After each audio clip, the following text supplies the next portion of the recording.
Hi friends, welcome to my channel. మీ నాగదుర్గ. ఈరోజు నేను చేసే రెసిపీ రవ్వ లడ్డు. పాలు లేకోకుండా ఎలాగో చూద్దాం. కావాల్సిన పదార్థాలు డ్రై ఫ్రూట్స్ అండి, బాదం పప్పు, జీడిపప్పు, కిస్మిస్ తక్కువ వేసుకోవాలండి, ఎందుకంటే నిల్వ ఉంటే కనుక ఒకలా పులుపు వచ్చేస్తాయి. అందుకే 4 అంటే 4 వేసాను. ఆ తర్వాత రవ్వ, నెయ్యి అండి. ముందుగా ఒక 4 స్పూన్ల నెయ్యి వేసుకుందాము. ముందు మనం డ్రై ఫ్రూట్స్ వేయించుకుందామండి, ఫ్రై చేసుకుందాం. బాదం పప్పు, జీడిపప్పు కలిపి ఫ్రై చేసేసుకుందాం.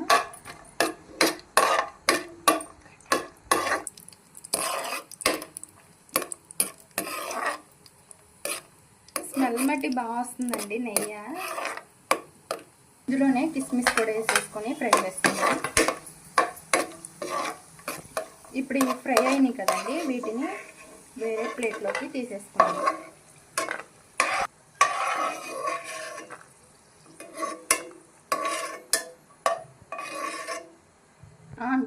ఇప్పుడు ఈ క్వాంటిటీ రవ్వ తీసుకున్నానండి, కొద్దిగా 1 కేజీకి కొంచెం తగ్గిద్ది. ఈ గీలోనే ఫ్రై చేసుకున్నాం.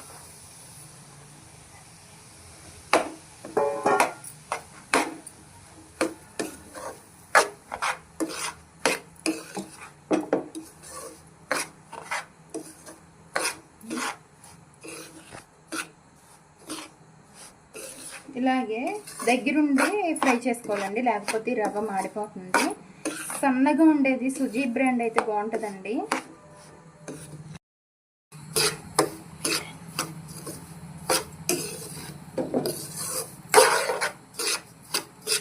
ఇలా బ్రౌన్ కలర్, గోల్డ్ కలర్ వచ్చేంత వరకు ఫ్రై చేసుకోవాలండి.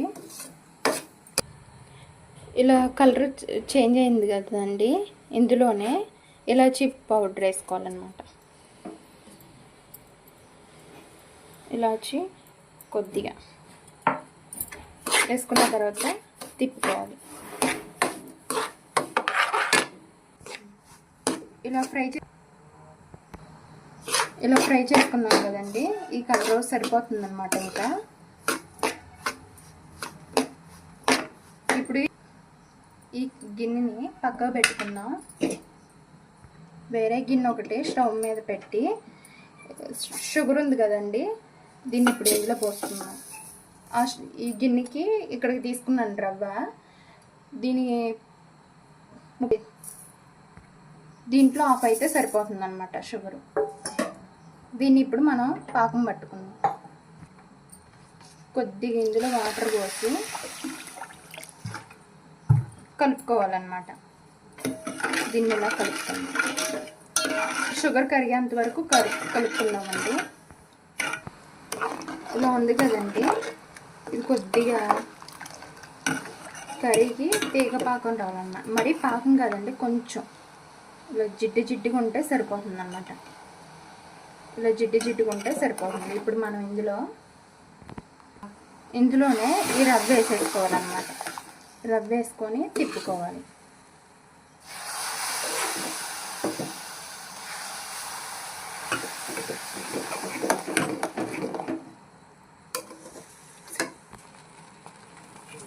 ఇలా ఉంది కదండి, ఇలా కొద్దిగా దగ్గరికి వచ్చేంత వరకు మనం ఈ రవ్వని కలుపుకోవాలి. ఇందులోనే డ్రై ఫ్రూట్స్ వేసేసుకున్నాం. ఇప్పుడు బాగా కొద్దిగా దగ్గరికి వచ్చేంత వరకు కలుపుకుందాం. ఇలా ఉంది కదండి, ఇలా దగ్గరికి వస్తే సరిపోతుంది అన్నమాట. ఉంది కదండి, దీన్ని కొద్దిగా చల్లారి పెట్టుకున్న తర్వాత, ఫ్యాన్ గార్డ్లో చల్లారి పెట్టుకున్న తర్వాత ఇంకా లడ్లు మనకి ఏ సైజు కావాలో ఆ సైజు చుట్టుకోవడమే అన్నమాట. ఇలా ఉంది కదండి, ఇది కొద్దిగా చల్లారిన తర్వాత, కొద్దిగా చల్లారాలండి, లేకపోతే కొంచెం గట్టి పడిపోతుంది. ఇలా ఉన్నదాన్ని ఇప్పుడు మనం ఇలా లడ్డూలు చుట్టుకోవాలన్నమాట. మనకి ఏ సైజు కావాలో ఆ సైజు లడ్డూలు చుట్టుకోవాలి.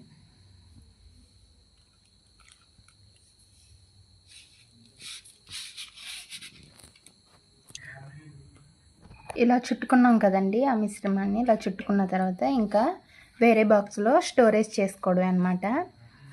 ఒక వారం వరకు ఫ్రెష్గా బాగుంటాయండి. ఒకసారి పంచదార ఉంది కదండి, పంచదార మరీ పాకంలా రాకూడదనమాట. పాకంలో వస్తే గట్టిగా